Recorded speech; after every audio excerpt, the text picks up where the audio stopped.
Kabanata 1986. Sino ang nagbabanta sa sino? Anak, napakatapang mo. Nang makita si Xiaoming ay naglakas loob na saktan siya, itong si Boss Yang ay ngumiti at hindi man lang matakot. Bata pa si Xiaoming. Bagamat ang kanyang katawan ay katulad ng sa kalaban, siya ay dapat na mas malakas kaysa kay Boss Yang sa mga tuntunin ng lakas. Gayunpaman, nabigo ang kanyang malakas na suntok. Bagamat mukhang payat at payat si Boss Yang, marami na siyang karanasan sa pakikipaglaban. Pagharap sa pag-atake ni Xiaoming, umatras lang siya ng isang hakbang at iniwasan ito. Sobra-sobrang lakas ang ginamit ni Xiaoming sa pagkakataong ito, ngunit nalampasan niya ang tama, dahilan para matisod siya at muntik ng mahulog. Tinipa ni Boss Yang si Xiaoming, at ang huli ay nahulog ng ilang metro, na tumama sa kanyang baba sa lupa at nagdugo. Nagmamadaling sumulong si Lin Aoshu at gusto siyang tulungang makatayo. Hindi agad kumilos si Surui, ngunit tumingin sa likod ni Xiaoming at sinabing, "Oo, napakadugo." Sa kanyang mga mata, may malinaw na pakiramdam ng pagpapahalaga, ibig sabihin. "Maganda ka, saan nanggaling ang magandang babae?" Nang makita si Lin Aoshu na nakayuko, hindi maalis ni Boss Yang ang kanyang mga mata sa payat na kurba. This guy is obviously a guy na hindi makalakad kapag nakakakita ng magagandang babae. Sa mga sandaling ito, tumutulo na ang laway niya sa sulok ng kanyang bibig. Paglakas loob na saktan ang kapatid ko. Daming umuungal. Ang atensyon ni Boss Yang ay tuluyang naaga ni Lin Aoshu. Ang isa sa kanila ay hindi pinansin, at ang butter bucket na hinaluan ng uling ay ginamit na bilang hood. Ang balde na ito ay kailangang may 20 kilong butter man lang, kaya ang pagbuhos nito sa ulo ay agad na pinahirin si Boss Yang sa buong katawan niya. Ang lalaking ito ay may balde na may butter sa buong katawan, nakakatuwa. Sa totoo lang, ito na ang pinakamagandang pagkakataon para atakihin siya, ngunit nasa kanyang nakababatang kapatid ang nasa isip ni Daming, lokasyon na tatakbo. Si Daming, tatapat at responsable, ay kulang pa ng kaunting karanasan sa pakikipaglaban. Kung hindi, kung sipay niya ang pandiyan ni Boss Yang sa oras na ito, mawawala ang pagiging epektibo ng huli sa kanyang labanan sa lugar. Bago pa makatakbo si Daming sa gilid ng kanyang nakababatang kapatid ay sumipa na at sumipa ng malakas sa kanyang ibabang likod ang astig na sumunod kay Boss Yang. Si Daming, tulad ng kanyang nakababatang kapatid, ay bumagsak ng husto sa lupa. Halatang sanay na sa pakikipaglaban ang bastos na ito. Matapos siyang sipay ng ganito, agad na sumakay ang lalaking ito sa likod ni Daming at itinaas ang kamao para salubungin ang ulo ni Daming. Bagamat hindi makapal ang mga braso ng lalaking ito, kapag buong lakas niyang tinamaan ang likod ng ulo ng isang tao, kahit papaano ay magkakaroon siya ng matinding concussion. Maglakas loob na talunin ang aming Boss Yang, bakit gusto mong mamatay? Tigaw ng gangster. Nang makitang tatama na sana ang kamao sa likod ng ulo ni Daming ay biglang nahawakan ang kamay ng bastardo. Ang mga kamay ni Surui ay parang bakal na pliers. Pagmumura pa lang ang halimaw ay nakaramdam siya ng matinding kirot sa kanyang palso at hindi niya napigil ang mapasigaw. Pakiramdam niya ay mapuputol na ang kanyang palso. Sa ilalim ng masiglang pagkilos ni Surui, ang buong braso ng gangster ay ganap na namamanhid, at hindi niya magamit ang kanyang lakas. Nang sasampalin na sana niya si Surui ng isa pang kamao. Tinuntok na ni Surui ng maaga, isang suntok na tila maliit lang, ngunit sa hindi maipaliwanag na lakas, tinamaan niya ito ng malakas. Baba ng piyok. Ang pangitaas at ibabang panga ng bastos na ito ay hindi sinasadya, ang kanyang mga mata ay nagdilim at ang kanyang buong mukha ay namamanhid. Pakiramdam niya ay mabibiyak na ang kanyang panga at nahihirapan siyang ibuka ang kanyang bibig para magsalita. Katutubo niyang gustong sumigaw, ngunit hindi siya sinunod ng kanyang baba. Fuck me. Malakas na sinipa ni Surui ang balikat ng lalaki, at lumipad siya ng pabaliktad ng ilang metro, at pagkatapos ay malakas na bumagsak sa lupa, nasa lupa. Samantalang ang isa pang Boss Yang, hinubad na lang niya ang balde mula sa kanyang ulo sa oras na ito, at ang kanyang mukha ay natatakpan ng butter, at siya ay mukhang talagang nahihiya. Tumalikod lang si Surui at sumipa. Itong lalaking ito na sobrang yabang kanina ay lumipad din palabas ng patagilid. Akala ng mga nanunood ay may magaganap na patayan, ngunit hindi nila inaasahan na magiging ganito. Ang matapang na binata na ito ay may napakalakas na kasanayan. Isang tao ang nakakuha ng 2 malalaking gangster. Ito ay hindi ka panipaniwala. Ang dalawang bastos na iyon ay nahulog sa lupa at hindi makabangon ng mahabang panahon. Kukunin mo lahat ng pera nila, hindi ka ba natatakot na tamaan ng kidlat? Ang mga mata ni Surui ay napuno ng walang katapusang lamig. Pumangon si Daming mula sa lupa. Kung tutuusin, hindi naman siya magpapatalo sa dalawang gangster sa lakas, pero kulang pa rin siya sa karanasan sa pakikipaglaban. Kung hindi, hindi na siya magiging lubusang dehado gaya ng dati. Sa totoo lang, ang mga gangster na ito ay nang-aapi sa mahihina at natatakot sa matitigas. Ngunit karamihan sa mga tao ay pinipili pa rin na lunokan ang kanilang mga boses kapag sila ay binubuli. Wala talagang masyadong kumikilos sa galit gaya ng magkapatid na Daming. Napakalupit ng katotohanan. Kahit na maraming tao sa eksena, hindi sila hahawak ng isang grupo at lalabanan ang mga masasamang puwersang ito. Ang sagot ay napakasimple dahil ang mga taong ito ay mas masahol pa kaysa sa kanila. Oo, isang masamang salita, puno ng malakas na kabagsikan. Totoo na ang mga nanunood ay maaaring bumuo ng isang grupo upang talunin ang mga gangster na ito. Ngunit ano ang dapat nating gawin pagkatapos? Kung ang mga gangster na ito ay naglunsad ng matinding paghihiganti, paano nila ito haharapin? Gusto mo bang magkaroon ng kapansanan sa iyong mga binti o paa o hindi mo kayang pangalagaan ang iyong sarili? Ang lahat ay bata pa, at hindi nila kayang bayaran ang gayong resulta. Naiintindihan ni Surui ang kaisipan ng mga taong ito, kaya hindi niya masyadong sinisisi, ngunit hanggat nakikita niya ang sitwasyong ito, kikilos siya. Mas malaki ang kakayahan. Mas malaki ang responsibilidad. Sa mga mata ni Surui, nakikita niya ang sanhi at epekto ng bagay na ito nang napakasimple dahil siya ay malakas, dapat niyang panindigin ang bagay na ito. Sa sandaling ito, biglang naalala ni Surui ang sinabi niya kay Suyi, ang tungkol sa pagpaparusa sa kasamaan at pagtataguyod ng kabutihan. Fuck me. Sabi ni Surui sa dalawang bastos. Sa totoo lang, ayon sa kanyang karakter, tiyak na hindi niya hahayaang makaalis ang kabilang partido sa ganoong oras, at ang kabilang partido ay dapat magbayad ng mas mataas na presyo para sa kanyang pag-uugali ngayong gabi. Gayunpaman, may mga estudyante sa paligid. At ayaw ni Surui na magkaroon ng anumang masamang impluwensya ang kanyang marahas na pag-uugali sa mga estudyanteng ito. Kung siya ay gumawa ng isang maling demonstrasyon, ito ay magiging masama. Ang bawat isa ay may kanya-kanyang alalahanin. Hindi sila sinisisi ni Surui sa hindi pagkusang manindigan para sa hustisya ngayong gabi. Matapos marinig ang mga salita ni Surui, ang dalawa sa kanila ay walang pakialam sa sakit at mabilis na nadapa. Binigyan ni Boss Yang si Surui ng masamang tingin, at hindi man lang siya nang ahas na mag-iwan ng masasakit na salita. Naniniwala si Surui na ang nangyari ngayong gabi ay hindi malilimutan ng mga taong nakapaligid sa kanya. Marahil ay makakatagpo sila ng mga katulad na bagay sa hinaharap. At maaari nilang maalala ang kanilang karanasan ngayon, o maaaring gawin nila ito dahil dito. Gumawa ng ilang iba't ibang mga pagpipilian. Ang mood at katalinuhan ni Surui ay tila napakaloko, ngunit, sa mga salita ni Suyi, ito ay isa pang uri ng kadakilaan. Ayos ka lang ba? Tanong ni Surui.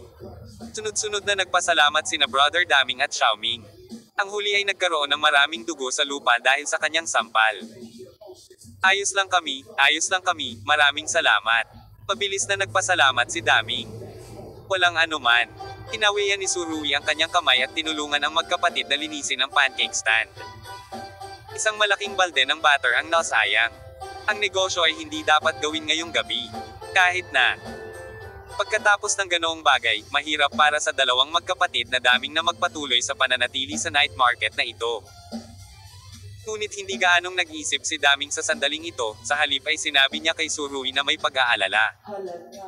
Pagmadali kayong pumunta, napakadelikado na masaktan si Boss Yang. Parehong may taos-pusong mga mukha ang magkapatid, kaya bahagyang naantig sina Surui at Lin Aoshu. Maraming tao ang natulungan ni Surui. At nakatagpo din ng ilang biktima. Gumagawa ng kalaykay ang mga katulong. Ang ilang tao na tinulungan ay magrereklamo tungkol kay Surui. Kung hindi sila tutulungan ni Surui, higit sa lahat ay mawawalan sila ng pera, at hindi sila matatakot araw-araw sa hinaharap. At ngayon Daming Xiaoming mas maganda ang performance ng magkapatid kaysa sa mga mahiyain at natatakot. Ang mga taong iyon ay talagang karapat-dapat na mabuli sa buong buhay nila. Sino yun, Boss Yang? Takot ka ba sa kanya? Hindi umalis si Surui. Dahil siya ay gumawa ng isang hakbang, siya ay magpuputol ng damo at ugat. Kung hindi, sa sandaling umalis siya. Ang lahat ng mga responsibilidad ay magiging kay Ming Xiaoming, at ang dalawang kapatid ay haharapin din ang walang katapusang paghihiganti ng kalaban ay palaging maglalagay sa iyo sa panganib. Siyempre, pinahahalagahan ni Surui ang katotohanan na walang pakialam ang magkapatid sa kanilang sariling kaligtasan. Si Xiaoming ay gumagamit ng pagpupunas ng dugo sa kanyang baba gamit ang kanyang manggas.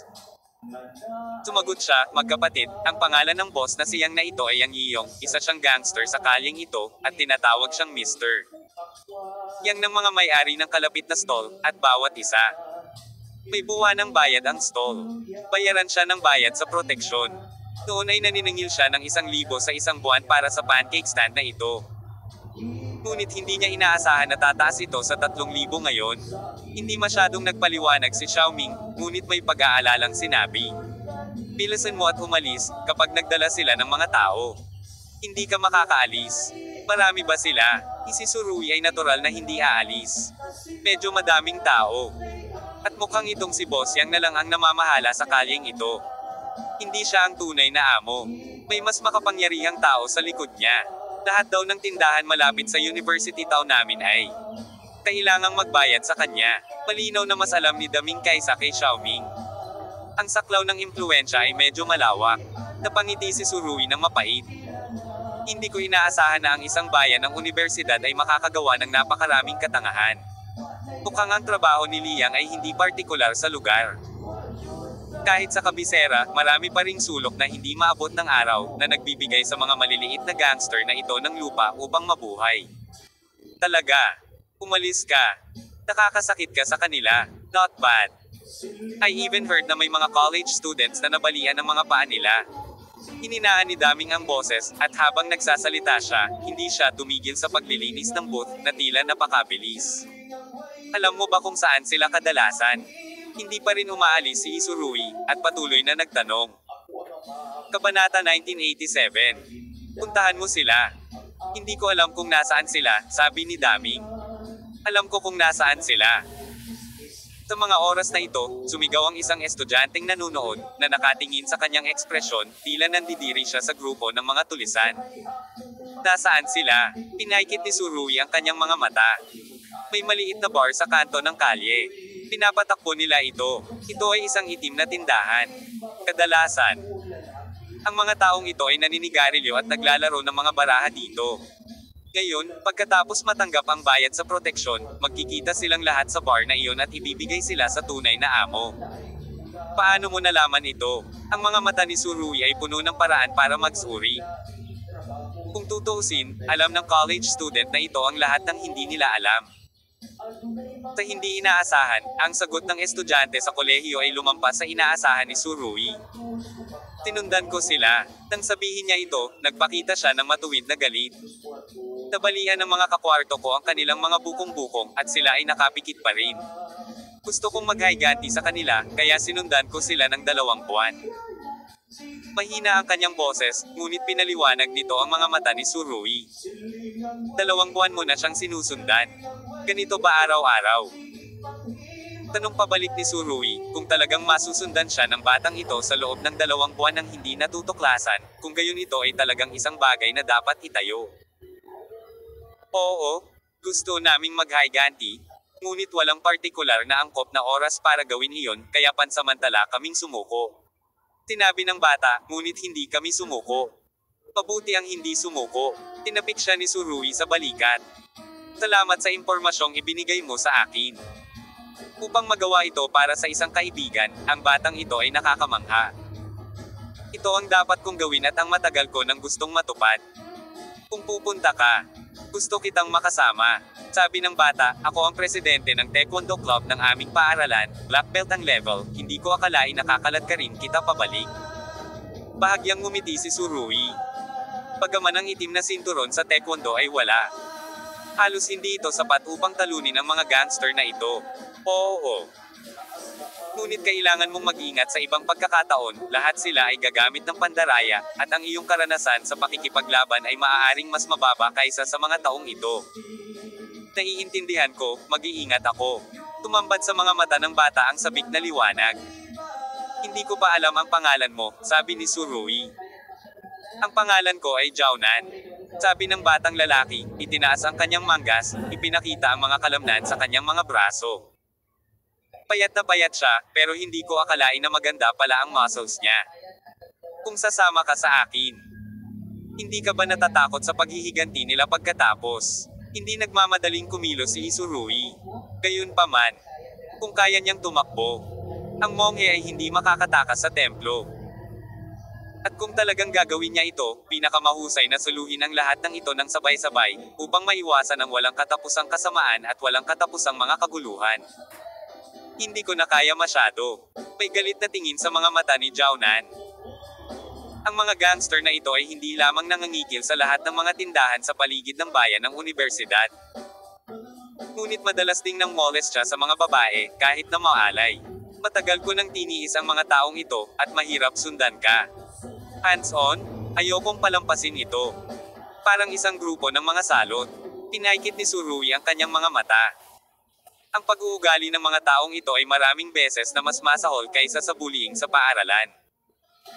Tapos, dalhin mo ako sa bar na iyon, mahinang sabi ni Surui. Nang siya ay nagsasalita, dalawang matalim na sinag ng liwanag ang lumabas sa kanyang mga mata. Ang mga karakter ng maliliit na gangster na ito ay talagang masama sa sukdulan. Dapat silang parusahan ni Surui. Pupunta ka ba talaga? Tanong ni Daming na halata sa mga mata niya ang pag-aalala. Siyempre dapat kang pumunta, kung hindi, hindi ka na makakapagnegosyo ng ligtas. Tinapik ni Surui si Daming sa balikat. Maaari akong sumama sa iyo. Seryosong sabi ni Daming. Kaya ko rin. Ikinaway ni Xiaoming ang kanyang kamao. Bugbugin sila. Mukhang napukaw din ng totoong apoy ang mahiyaing batang ito. Mas mabuting hindi ka na pumunta. Alam ni Surui kung ano ang gusto ng magkapatid, ngunit tumanggi pa rin. Sa totoo lang, naiintindihan ko kung ano ang iniisip mo, ngunit talagang hindi na kailangang makihalubilo, hindi ka gaanong lumalaban, daranas ka ng hindi kinakailangang pinsala. Hindi kami natatakot sa mga bagay, sabi ni Daming. Hindi mahalaga kung matatakot ka o hindi. Tinapik ni Surui ang kanyang braso. Mag-impake na kayo at bumalik ng maaga, at pagkatapos ay magpatuloy sa pagpunta sa stall bukas. Sa oras na iyon, walang maglalakas loob na lumapit sa iyo muli. Sobrang gulo. Okay, I see. Nakita ni Daming na sinabi ito ni Surui, kaya hindi na siya nagpumilit. Maraming salamat ngayon. Ito ay tatapos ang lahat ng maayos. Tumiti si Surui. Talagang nauunawaan ni Daming Xiaoming na ang spontaneity ni Surui ay hindi isang bagay na kayang gawin ng mga ordinaryong tao. Masyadong malaki ang kahirapan at panganib na kasangkot. Pumalik ka dali. Tinapik ni Surui ang mga balikat nilang dalawa. Paulit-ulit na nagpasalamat ang magkapatid, at pagkatapos ay naghandang itulak palayo ang kariton. Aoshu, alis na tayo. Kinuha ni Surui ang kamay ni Lin Aoshu. Sandali lang. Pinawi ni Lin Aoshu ang kanyang kamay, binuksan ang bag, kumuha ng business card at ibinigay kay Daming. Ito ang business card ko, maaari mong kunin. Sinabi ni Lin Aoshu. Kung mayroon kang anumang bagay, maaari mo akong tawagan, at umaasa akong mamuhunan sa iyo. Pag-invest sa amin. Hindi maintindihan ng dalawang magkapatid na Daming. Oo, ang sarap ng pancake na ito, gusto kong mas marami ang makakain nito. Sabi ni Lin Aoshu. This is not technical. There is no need to invest. It is really not need. Mabilis na ikinaway ni Daming ang kanyang mga kamay. Sa katunayan, ang sinabi niya ay totoo, ngunit hindi ito gagawin ni Lin Aoshu. Sa tingin ko, kung may maka-encounter man na ganito, natatakot ako na pumayag agad ang chapter. Pero sa tingin ni Daming, hindi naman masyadong technical ang kanyang pancake fruit. Maraming bahay sa isang kalye. Pagkatulad ang lasa. Kaya hindi siya kumpiyansa tungkol dito, at ayaw niyang hayaang mawala ng pera si Lin Aoshu sa bagay na ito. At itinatampok nito ang realidad ng dalawang magkapatid na ito. Sa aking palagay, ito ang pinakamasarap na prutas ng pancake. Sagot ni Lin Aosho na ikinalito ng magkapatid na daming. Pagkatapos niyang magsalita, tumingin siya kay Surui, ang kanyang mga mata ay puno ng malambot na alon. Malinaw, ang dahilan kung bakit napakasarap ng lasa na ito ay dahil sa Surui. Ito ang kabanata ni Lin Aosho na kumakain ng ganitong uri ng pagkain minsan. At ang pinakamahalagang bagay ay ito ang dinala ni Surui sa kanya upang maranasan. Si Lin Aosho ay labis na nahuhumaling sa ganitong uri ng panlasa. Ang mga damdaming nilalaman. Hayaan kong tulungan ka ng mga profesional, nakangiting sabi ni Lin Aosho. Oo, kung makita ko ang pangalan, matatawag itong Erming Pancake. Tinabi ni Surui. Kuya at kapatid, daming Xiaoming, napakagandang pangalan. Ang pangalan ay medyo dalawa. Napatingin si Lin Aosho kay Surui at bahagyang ngumiti, tawagin natin siyang Kuya Pancake. Okay, Kuya Pancakes ang tawag dito. Agad namang sumang-ayon si Surui. Sa gilid ng kanilang pancake cart, may nakasulat na 4 na malalaking karakter si Brother Pancake. Ang dalawang magkapatid, sina Daming at Xiaoming, ay kaunti pa. Nalilito, ano ang nangyayari, paano napagdesisyonan nilang dalawa na magbukas ng chain store ng basta-basta? Sigurado ka bang hindi ito biro? Pumalik ka at hintayin ang mabuting balita. Kumiti si Surui at tinapik ang kanilang mga balikat. Sa di malamang dahilan, pakiramdam niya ay napakakaibigan ng magkapatid na ito. Kung gayon dapat mo ring bigyang pansin ang kaligtasan. Medyo nag-alala si Daming, ngunit lumihis pa rin siya sa paksang ito. Tinubukan ni Surui na hikayatin silang umalis. Okay, pwede na tayong lumipat. Sabi niya kay Jiaonan. Gusto mo bang tumawag pa ako ng ilang kaklase dito? Nadama ni Jiaonan na walang sapat na lakas tao. Makakatawag ako ng maraming miyembro ng Taekwondo. Yung three-legged cat kung fu ng mga miyembro mo, kalimutan mo na. Talagang walang tiwala si Surui sa antas ng Taekwondo sa antas ng mga club ng mga mag-aaral na ito. At maaaring isang papuri na ilarawan sila gamit ang mga kamao ng bulaklak at mga berde na binti. Pabuti naman, nasa iyo ang lahat. Sabik na si Jiaonan na subukan, napakatagal niyang hinintay ang araw na ito. Gayunpaman, lumingon siya kay Lin Aosho. Kasama ba sa atin ang kagandahang ito? Siyempre, direktang sumagot si Surui. Walang pag-aalinlangan din si Lin Aosho. Hanggat nasa tabi siya ni Surui. Mapupuno siya ng walang katapusang pakiramdam ng seguridad.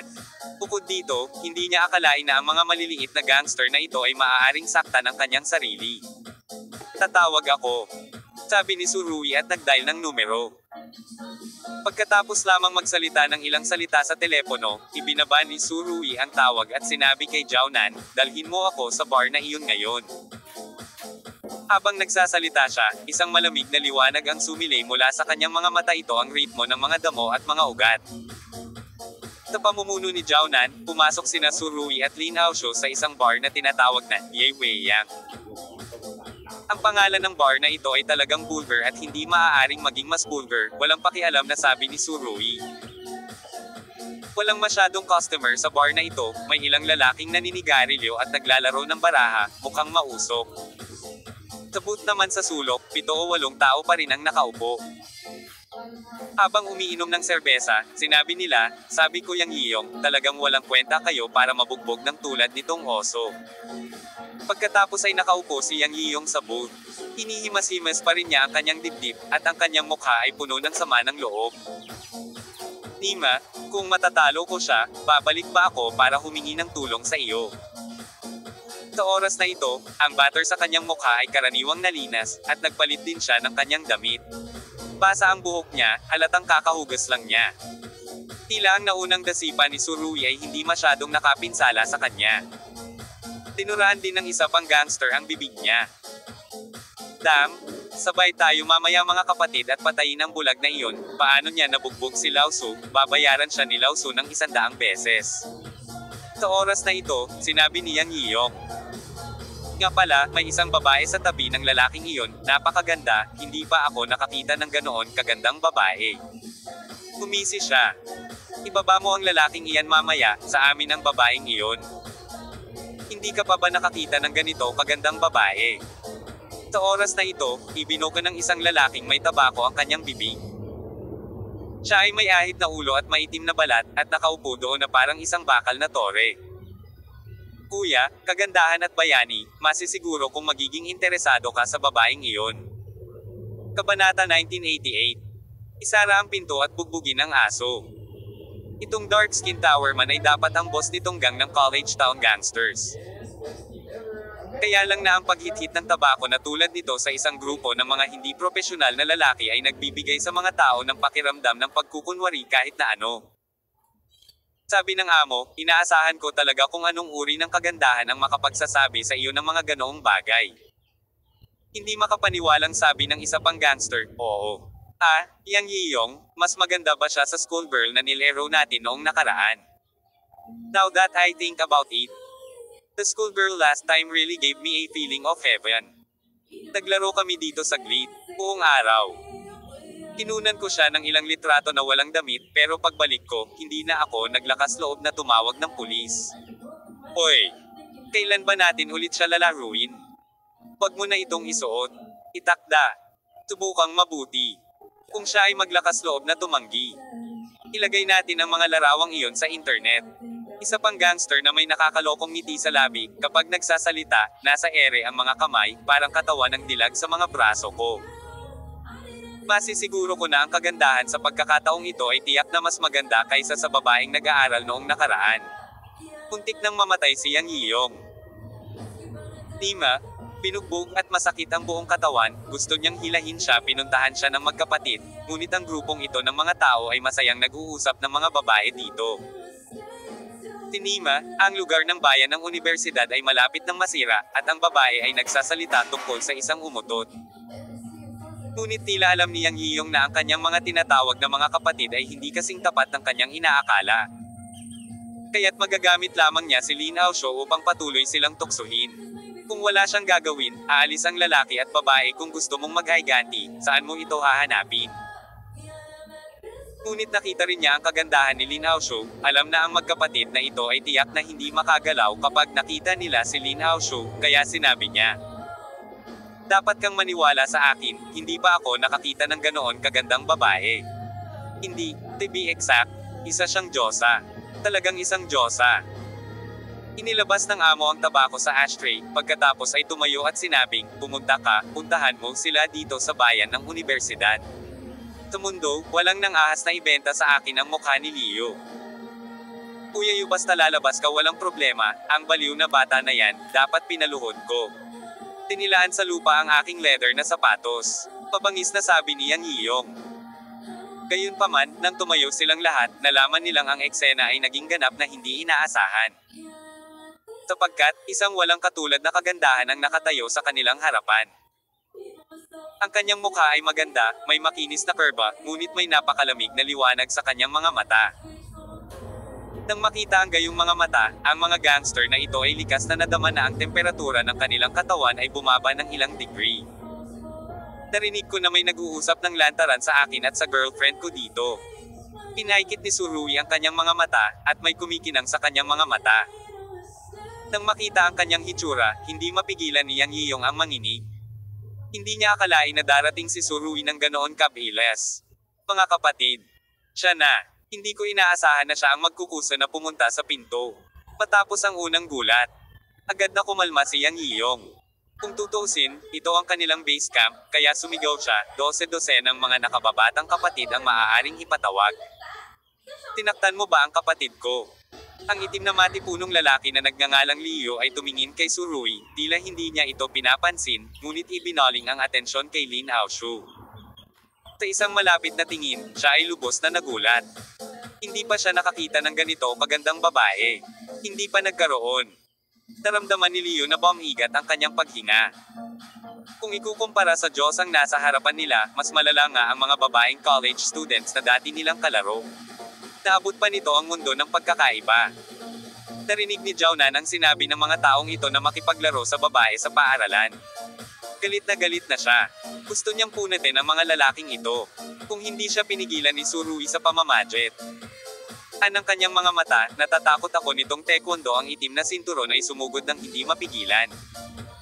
Nandito si Surui para magputol ng mga damo. Isara ang pinto para kay Lao Su.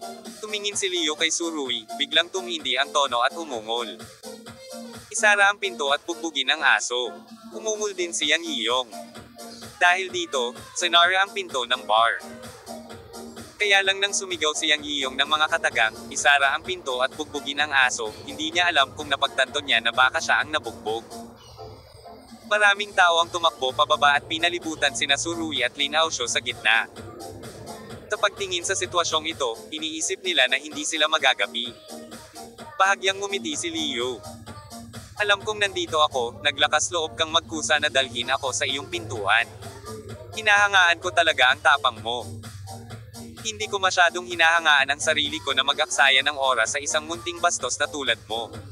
Bahagyang ngumiti si Surui. Napatingin siya sa mesa. Mayroong ilang mga stack ng pera. Malan. Oh, ito ang bayad sa proteksyon na nakolekta lamang. Mula ngayon, hindi ka na magpapatuloy na manatili malapit sa bayan ng universidad. Sabi ni Surui. Ano? Narinig ni Leo ang mga salita ni Surui, at pagkatapos ay humagalpak ng tawa. Ang iba sa mga tao ay nagsimulang tumawa ng malakas, at ang tawa ay lubhang malupit. Mahigpit na ikinuyong ni Jiaonan ang kanyang mga kamao, at ang likod ng kanyang kamay ay puno na ng mga asul na ugat. Nakakatawa ba? Sarcastic na sabi ni Surui. Siyempre nakakatawa, tinabi ni Leo. Kami ay naninirahan malapit sa bayan ng universidad sa loob ng ilang taon. Pupunta man tayo o hindi, sabi ng pulis, hindi mahalaga. Ikaw ba ay isang asno? Baliw ba ako? Umiling si Surui. Mabuti iyan, ipapakita ko sa iyo ngayon, gusto mo bang makinig sa sinasabi ng aking puwet? Sabi, tumingin siya kay Jiaonan. Kumanda ka, subukang maging malinis hanggat maaari. Bagamat 20 o 30 beses ang bilang ng kalaban sa kanila, tila walang takot si Jiaonan. Kahit nakunin ko ang buhay na ito ngayon, kailangan ko silang ibagsak ng buo. Kung ang mga salot na ito ay hindi maalis sa isang araw, ang lungsod ng universidad ay hindi magkakaroon ng mapayapang araw. Huwag kang magantala, hayaan mo si Lao Su. Itinaas ni Leo ang kanyang manggas at nagpakawala ng mabagal na ungol. Sa mga oras na ito, hindi niya alam kung anong klaseng pinsala ang gagawin sa kanya ng lalaking nasa harapan niya. Bago pa man siya matapos magsalita ay kumakalas na ang nakasarang glass door ng bar. Wow! Ang malaking pinto ay ganap na ginawang salamin. Mga pira-piraso. Isang dosenang lalaking nakaitim na suit ang nakatayo sa labas. Ang mga lalaking ito ay matangkad at tuwid, lahat ay parang mga sibat. Kahangahangang paraan. Hindi, ang kahangahangang paraan na ito, upang maging tumpak, ay nakamamatay na aura. Sa bawat kamay nila, may hawak silang itim na patpat. Paglakas loob na basagin ang pinto ni Lao Su. Naiinip ka bang mabuhay? Malamig na bamantong hininga si Leo, puno ng galit ang kanyang mga mata, wala siyang pakialam kay Surui, ngunit naglakad sa harap ng grupo ng mga itim na suit. Napapikit si Surui at ngumisi. Ang pinunong nakaitim na suit ay mukhang 27 o 18 taong gulang lamang, na may manipis na mukha at kutis, ngunit ang kanyang mga mata ay puno ng panunuya. Yansu ang pangalan niya. Ikaw ang boss dito. Malamig na tiningnan ni Yansu si Leo. Sigurado ka bang hindi ka itim na baboy? Isang itim na baboy. Nang marinig ang pangungusap na ito, agad na nagalit si Leo. Hindi ba't medyo mas maitim si Lao Su, hindi ba mas malakas si Lao Su? Ano ang kinalaman nito sa baboy na itim ang balat? Dapat mong tingnang mabuti, ano ang pagkakatulad ng Lao Su at baboy? Si Yansu ay inilabas ni Su Wuji, kaya ang kanyang kakayahan sa panlilibak ay napakalakas din. Gayunpaman, hindi ka magiging isang baboy na itim ang balat sa lalong madaling panahon, dahil ang iyong balat ay malapit ng mapunit ko. Tapos na ako. Malumanay na sabi ni Yansu, pagkatapos ay bahagyang nakataas ang mga sulok ng kanyang bibig, nakataas ang kanyang kanang kamay, na parang mag-uutos. Ito'y nanliligaw kay kamatayan. Ang sunod-sunod na galit ay lubhang nakaapekto sa dignidad ni Liu bilang isang bayan ng universidad. Ang kamao ay tumama sa mukha ni Yansu, ngunit ang huli ay biglang umatras. Isang itim na liwanag ang kumislap sa harap ng kanyang mga mata, at pagkatapos ay nagpakawala si Liu ng isang nakakapanghinang sigaw. Dahil, ang swing stick sa kamay ni Yansu ay sinampal sa kanyang bibig. Ito ay talagang malupit, ang mga ngipin ni Liu ay nabunot, at ang kanyang bibig ay puno ng dugo. Pakiramdam niya ay mabibiyak na ang mga buto niya sa mukha. Ngunit matapos itong ilabas ng ganito, nagulat si Liu nang makitang nakangiti ang lalaki sa kabilang banda. Oo, tama ang nabasa niya, nakangiti lang. Nima, mukhang hindi nakakapinsala sa mga tao at hayop, ngunit ito ay lubhang walang awa kapag ginagalaw mo ang iyong mga kamay. Gawin natin. Ibinaba ni Yanso ang isa pang nakataas na kamay. Kasabay ng pagkilos na ito, ang iba pang itim na suit ay kumaway at umindayog dumikit at sumugod. Bagamat walang gaanong tao na naka-black suit. Halatang mas mataas ang kanilang lakas kaysa sa mga maliliit na gangster na ito, halos durugin sila. Ang mga gangster na iyon ay hindi maaaring magdulot ng anumang banta sa mga itim na suit. Tumango si Surui, at nakuha ni Zhao Nan ang pag-aproba at sa wakas ay binaril. Taganoong pagkakataon. Hindi may lalagay ni Surui sa panganib ang masugid na estudyanteng ito sa kolehiyo. Kahit black belt siya sa taekwondo. Siguradong matatalo siya sa pamamagitan ng kaunting laban at paglalaro. Wala namang masama kung tutuusin, puro gulo na ang mga munting bastos na iyon. Tinatakpan ni Liu ang kanyang mukha, lumilipad muli si Yansu. Nakita ko ang malaking katawan ng kabilang partido na lumipad ng ganito. Malakas nitong binasag ang kahoy na bar, at pagkatapos ay binaligtad ang kabinet ng alak. Hindi bababa sa daan-daang bote ng alak ang nabasag sa lupa. Ilang saglit, puno ng malakas na amoy ng alak ang bar, na nagpapahirap sa paghinga. Ang Liu na ito ay hindi madaling itulak ang kabinet ng alak na dumidiin sa kanya, at pagkatapos ay nahihirapang umakyat. Sa oras na ito, basang-basa at basang-basa ng alak ang kanyang katawan, at marami pa ring basag na bubog sa kanyang damit, na labis na ikinahiya niya. Gayunpaman, wala siyang pusong lumaban, dahil marami sa kanyang mga nasasakupan ang natamba sa lupa. Upang maiwasan ang epekto, ang mga itim na suit na iyon ay naglagay din ng mga rolling shutter sa pasukan, na magiging isang kumpletong pagkatalo. Isinasara lang nito ang pinto at hinahampas ang aso. Tiang Yiyong ay isang propesya, ngunit binaligtad niya ang paksa. Tila ang nabugbog. Chapter 1989. Buti na lang nangyari sa akin. Ang mga itim na suit na dinala ni Yanso ay halatang practice. Ang bawat galaw ay naglalayong sa mga pangunahing punto o kasukasuan ng iba. Alinman sa mga tuhod, sa pandiya, o sa cervical spine, at ang bawat suntok ay maaaring mawala ang pagiging epektibo ng labanan sa kalaban sa sakit. Sa makatuwid, ang mga gangster na iyon ay parang mga pagkukumpuni na tinatad ng mga melon at gulay, at wala silang anumang banta. Si Zhao Nan, ang presidente ng Taekwondo Club, ay napakatalino rin sa proseso ng pakikipaglaban. Ginamit niya ang lahat ng kasanayan sa Taekwondo. At siya ay nagbukas at nagsara, at ang epekto ay hindi masama. Nabasag niya ang ilang patpat, ngunit 5 o 6 na tao pa rin ang pinabagsak niya, na isang magandang record. Nakatayo lang si Liu sa ibabaw ng isang piraso ng glass slug at tumingin sa kanya. Tuluyan na siyang nawala sa dati niyang prestihiyo. At hindi man lang siya nag-abalang panasa ng inumin sa kanyang mukha.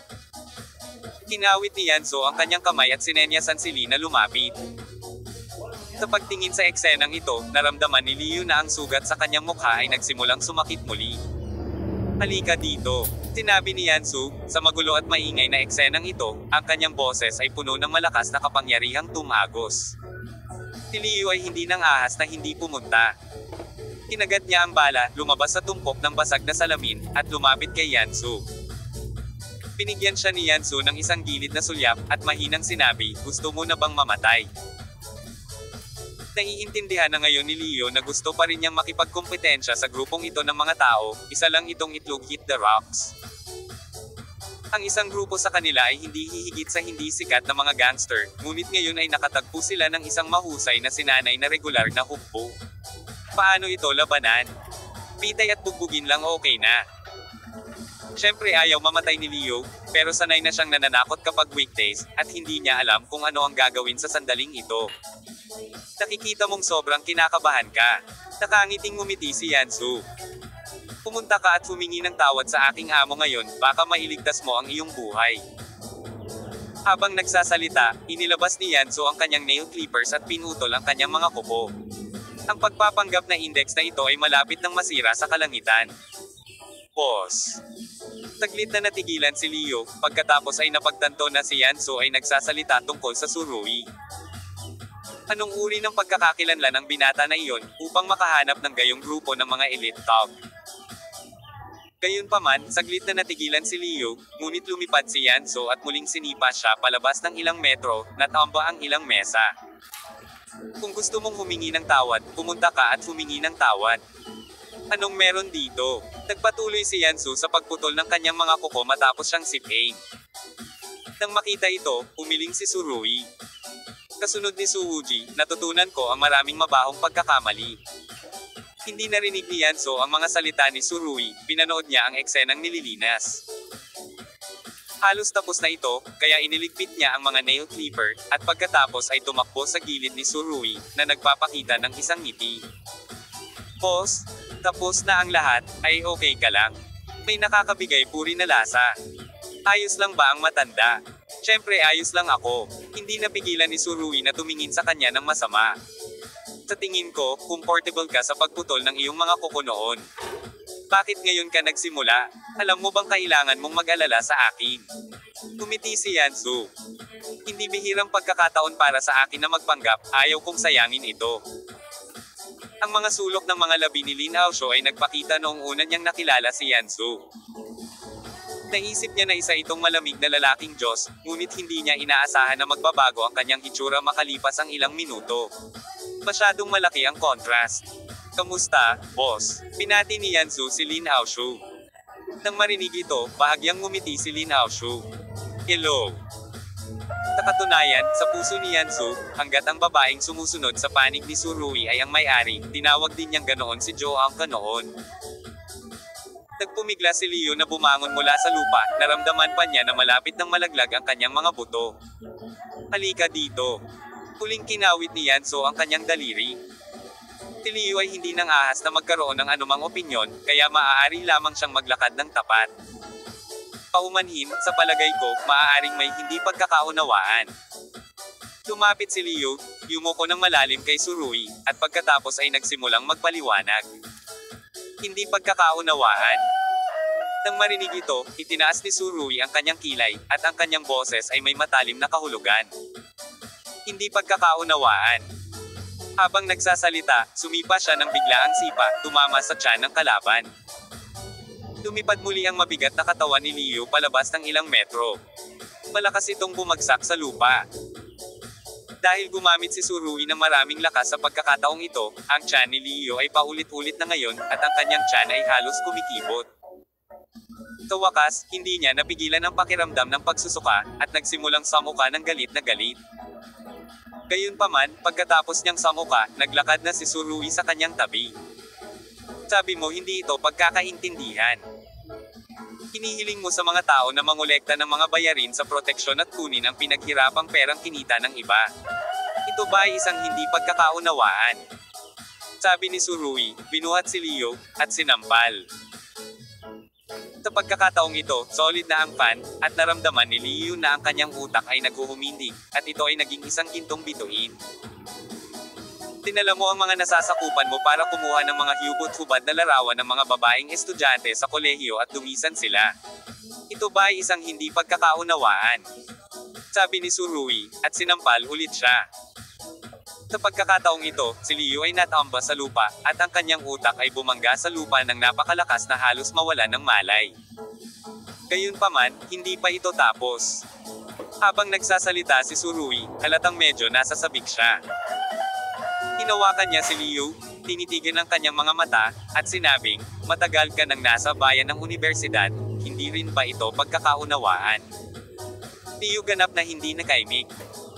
Siya ay tinitigan ng malamig na mga mata ni Surui, at ang kanyang katawan ay nanginginig. Bagamat siya ay mas matangkad at mas malakas kaysa kay Surui, nakatayo sa harap ng binatang ito, si Leo ay may pakiramdam na isang dwarf. Maaari mong gastusin ang pinaghirapang pera ng ibang tao nang may kapayapaan ng isip. At magagawa mo ang napakaraming bagay na mas mababa kaysa sa mga hayop. Alam mo ba na maaari mong sirain ang buhay ng maraming tao tulad nito? Ang boses ni Surui ay naging mas matindi at mas malamig. Nakaramdam ng lamig si Leo. Pinakaayaw ko ang mga taong katulad mo sa buhay ko, walang tao. Tinitigan ni Surui si Leo, ang kanyang mga mata ay nagparamdam sa huli na parang siya ay tinitigan ng isang hayop. Ganito ang pinaglalaroan mo ng schoolgirl, alam mo bang baka mahulog sa bangin ang isang girl in bloom dahil dito? Ang dalawang magkapatid na nagtitinda ng pancake ay umaasa sa sarili. Sa huli, na-blackmail ka hanggang sa mamatay, alam mo ba na ito ay maaaring sirain ang pag-asa ng isang pamilya na bagong buhay? Alam ni Surui na hindi niya kailangang sabihin dito si Leo. Higit pa, ibigay ito sa pulisya pagkatapos ng isang mabigat na suntok, gaano kahirap. Ngunit gustong sabihin ni Surui ang mga salitang ito, at gustong gawin ang napakaraming aksyon. Tumingin si Yansu sa likod ni Surui at sinabi kay Lin Aosho, talagang mabuting tao ang boss. Ito ang kanyang taos pusong damdamin. Tumango si Lin Aosho. Siya ay palaging isang mabuting tao, palaging magiging. Ito ang pinakasimpleng mga salita at ang pinakamatibay na tiwala.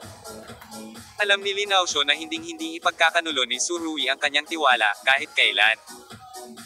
Medyo nakakasuka ang mga sinabi niya, at parang masyadong pampanitikan. Kumisi si Yansu. Bahagyang ngumiti si Lin Aosho. Hindi si Wenjing, talento sa panitikan iyon. Oo, ito ay talento sa panitikan. Kumiling si Yansu at ngumiti. Madam, ito ay talagang magandang bagay sa mata ng isang manliligaw. Walang sinabi si Lin Aosho, dahil tila galit na galit si Surui sa mga oras na ito. Sabihin mo sa akin, ito ba ay isang hindi pagkakaunawaan? Tinitigan ni Surui si Leo. Bigla siyang lumipad at sinipa ang tadyang ng kalaban. Isang klaklak lang ang tumunog. Hindi ko alam kung ilang tadyang ni Leo ang nabali. Malakas na nontog ang lalaking ito sa pader na nagdurugo ang ulo. Gayunpaman, hindi siya binigyan ni Surui ng pagkakataong mahulog. Iniunat niya ang kanyang kamay at mahigpit na hinawakan ang kanyang balikat. May itatanong ako sa iyo, hindi ba ito tinatawag na hindi pagkakaunawaan? Ito ay isang hindi pagkakaunawaan, ito ay isang hindi pagkakaunawaan. Galit na galit si Leo sa kanyang puso kaya't patuloy lang siyang nakatango na parang manok na tumutusok sa kanin. Gayunpaman, ang kanyang ulo ay naka-short-circuited, at hindi niya alam kung gaano kalaki ang pinsalang ay dudulot ng kanyang sagot sa kanya. Ang kanyang bibig na puno ng mga ngipin ay malapit ng malaglag, at ito ay napaka-nakakatawa sa mga oras na ito. Ngunit hindi sinasadya ni Surui na tumawa. Malamig niyang tiningnan ang lalaking ito at sinabi sa mahinang boses, sa tingin ko mali ang sagot mo. Sabi niya sinipa niya at pinalayas muli si Leo. Dala ng bayan ng universidad na ito ang hawakan na parang oso na lumilipad sa hangin, na direktang tumama sa malaking screen sa bar. Agad na nabasag ang malaking screen, at patuloy na kumikislap ang mga electric spark. Nahulog ng husto si Leo, parang patay na baboy. Magandang laban. Umungol si Jiaonan, na parabang ipinapahayag ang pagwawalang kilos sa kanyang puso. Malaking laban ang binata ngayon. Hindi niya magawang bitawan ang kanyang mga kamay at paa gaya ng karaniwan niyang ginagawa sa Taekwondo Club. Bagamat nasugatan siya ng kaunti, nailabas niya ang masamang galit sa kanyang puso, at wala siyang magawa. Ito ay mas nakakapreskong kaysa sa paglilinis ng mga hooligan sa paligid ng campus. At ikaw? Tumingon si Surui at tumingin sa kabilang panig. Doon, hawak-hawak pa rin niyang Yiyong ang kanyang ulo at nakalupasay sa lupa, nang makita niyang nakatutok ang mga mata ni Surui sa kanyang direksyon, nanginginig siya sa takot. Dahil dito lamang siya at ang isa pang tao ang may pinakadirektang salungatan kay Surui. Biglang nanliit ang mga mata ni Surui. Sa sandaling makita niya itong, Boss Yang, malinaw niyang maiisip ang sitwasyon kung saan ang kabilang partido ay naghagis ng upos ng sigarilyo sa balde ng pancake ni Daming. Ang eksenang iyon ay nagpagalit kay Surui. Halika dito, sabi ni Surui. Tiyang Yiyong ay hindi nang ahas na lumapit, at lumiit pabalik sa base ng pader. Natatakot siya na kung makapasa siya, mas masahol pa siya kaysa sa amo, si Liu. Pabayaan mo. Sumugod si Jiaonan at direktang kinaladkad si Yang Yiyong. Tayo. Tinipa ni Jiaonan ang kalaban, matiis lamang ni Yang Yiyong ang sakit at tumayo ng tuwid sa dingding. Ngayon ko lang narinig, may tatawag ka para bugbugin ako ha. Tumayo si Surui sa harap ni Yang Yiyong at malamig na nagtanong. Ito. Hindi alam ni Yang Yiyong kung paano ito ipapaliwanag. Hindi lang niya gustong tumawag para bugbugin si Surui, pero nagbanta pa siyang kukunin ang girlfriend ni Surui para masaya. Ang mga salitang ito ay narinig lahat ni Surui. Kung nangyari ito sa ibang tao, sa palagay ko ay maaaring manatili sila sa mga anino sa natitirang bahagi ng kanilang buhay, hindi makalabas, kaya sa kabutihang palad nangyari ito sa akin. Hindi talaga maisip ni Surui kung anong uri ng kahihinatnan ang ay dudulot nito kung ibang babae ang nahuli ng grupong ito ng mga tao. Napakagaling nyo. Walang pakialam na sabi ni Surui, pagkatapos ay hinampas ang kanyang guya at pinalayas. Kabanata 1990. Hindi maaaring pareho ang buhay. Bago pa makapag-react si Yang Yiyong, naramdaman niya ang napakalakas na puwersa na humampas ng malakas sa pagitan ng kanyang mga binti. Sa sandaling ito, napasigaw siya ng hindi mapigilan, sinipa ang katawan niya ng 30 sentimetro sa hangin, at pagkatapos ay bumagsak siya ng husto sa lupa, nakapulupot na parang isang malaking hipon. Nanginginig siya sa sakit, at tumutulo ang butil ng pawis sa kanyang noo. Nadama ni Yang Yiyong na ang kanyang buhay sa panahong ito ay mas masahol pa sa kamatayan. Alam niya na sa ilalim ng paanan ni Surui, ang isang tiyak na posisyon niya ay ganap na aalisin. May mas masakit pa ba sa hindi pagiging lalaki? Kung gusto mong gumawa ng krimen, walang problema, pagkatapos ay iwanan ang sandata ng pagpatay. Malamig na sabi ni Surui. Ang kanyang boses ay nagpanginig muli kay Yang Yiyong nang hindi mapigilan. Alam nang huli na siya ay ganap na nakatanim ngayon. Halatang makapangyarihan at makapangyarihan ang binatang ito. Ito ay tulad ng paghampas ng isang itlog sa isang bato kung siya ay mahirap sa trabaho. Sa kanya, sana maintindihan mo na may mga bagay na hindi pwedeng lokohin. Kung gagawin mo ito, kailangan mong magbayad ng mabigat na presyo. Tinitigan ni Surui ang lalaking ito na may malamig na ekspresyon. Sana hindi mo ginawa noon. Nambubuli sa iba, pero imposible. Kung nabasag mo ang isang pako sa dingding, kahit nabunutin mo ito, mag-iiwan ito ng butas sa dingding. Ilang tao na ang nabuli ni Yang Yiyong at ng kanyang gang sa mga nakaraang taon. Anong uri ng psikolohikal na anino ang maiiwan ng akto ng pambubuli sa biktima? Ito ay halos maliwanag. Kaya, sa pananaw ni Surui, ang grupong ito ng mga tao ay talagang hindi mapapatawad, at magaang ilarawan sila bilang mga kasalanan na karapat-dapat sa 10,000 kamatayan. Hayaan silang idoro lahat ng perang kinakain nila, at pagkatapos ay ibigay sa pulis.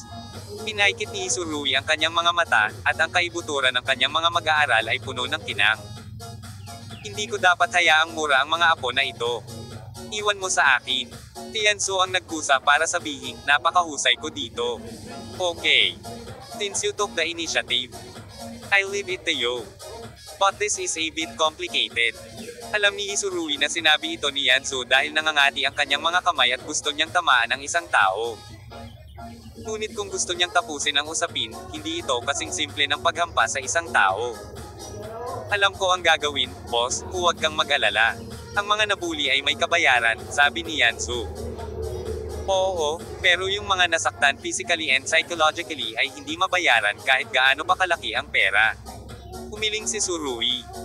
Boss, huwag kang mag-alala, makipag-date ka sa lady boss. I will try my best para mabayaran yung mga nasaktan, sabi ni Yansu. Kailan ka pa naging maunawain?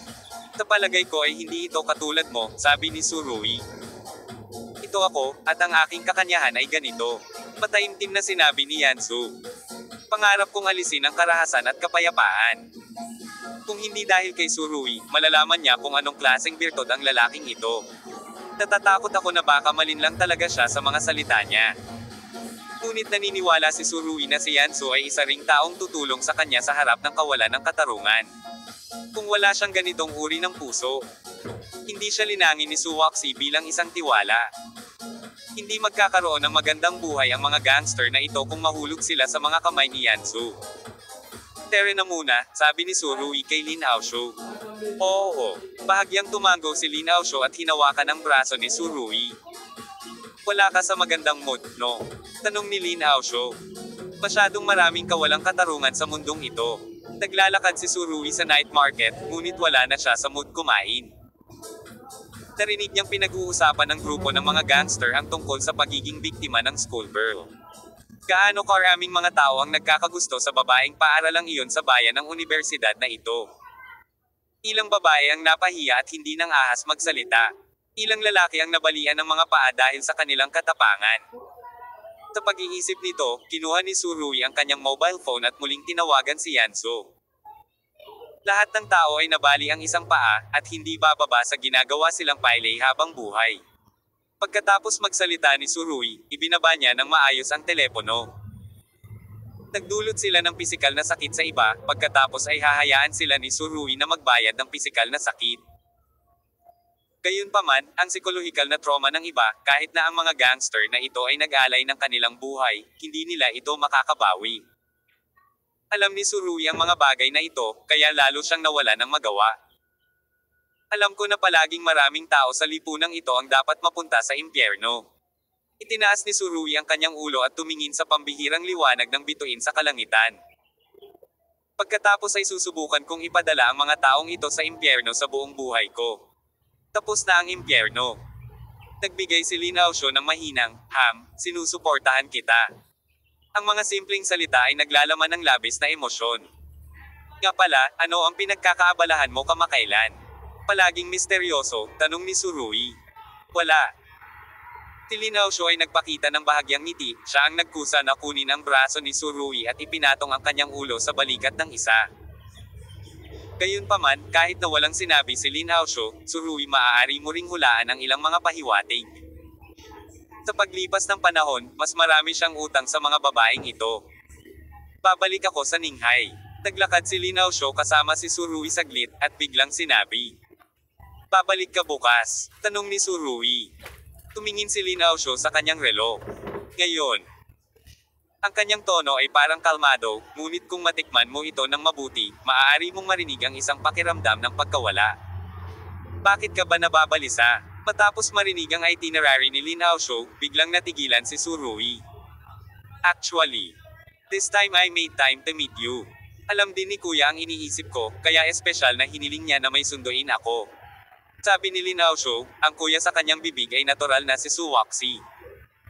Kung gayon hindi na kailangang maging sabik na bumalik.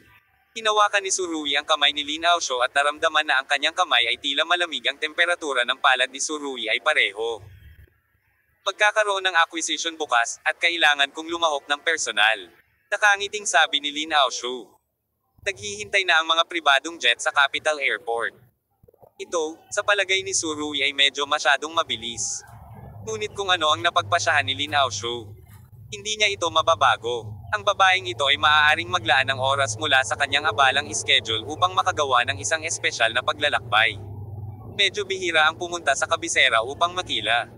Si Surui. Sa totoo lang, hindi ito ang buhay na gusto ni Surui, gayunpaman, tila wala siyang espesyal na paraan para gawin ito. Sa ngayon, siya o si Lin Aosho ay walang oras para magpahinga. Natatakot akong pagod ka para magpatuloy sa ganito.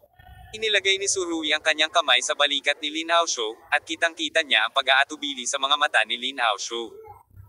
Wala naman akong problema. Inabot ni Lin Aosho at hinawakan ang pisngi ni Surui. Ikaw, kailangan mo pa ring alagaan ang iyong sarili, at huwag maging pabigla-bigla kapag nakakaharap ng mga bagay-bagay. Aosho, bagamat hindi ko alam kung ano ang ginagawa mo sa kanluran, talagang hindi mo kailangang maglagay ng labis na enerhiya doon. Pinago ni Surui ang kanyang mga salita. Bagaman ako ay nasa China, hindi ko pinansin ang sitwasyon doon. Natural na mahulaan ni Surui kung ano ang ginagawa ni Lin Aosho kamakailan. Makakasiguro ka. Magiliw na ngumiti si Lin Aosho, at pagkatapos ay sinabi, kailangan ko nang umalis. Sa likod niya, may nakaparada na sasakyan. Palaging magkakaroon ng napakaraming paghihiwalay sa buhay. Marahil ay napakarami upang mabilang. Gayunpaman, alam ni Surui na hindi siya kailanman manhid sa mga paghihiwalay na ito, dahil ang mga taong nagpapalam sa kanya ay ang mga taong pinapahalagahan niya. Umalis si Lin Aosho pagkatapos ng lahat. Umiling si Surui. Hindi niya talaga gusto ang ganitong uri ng palem.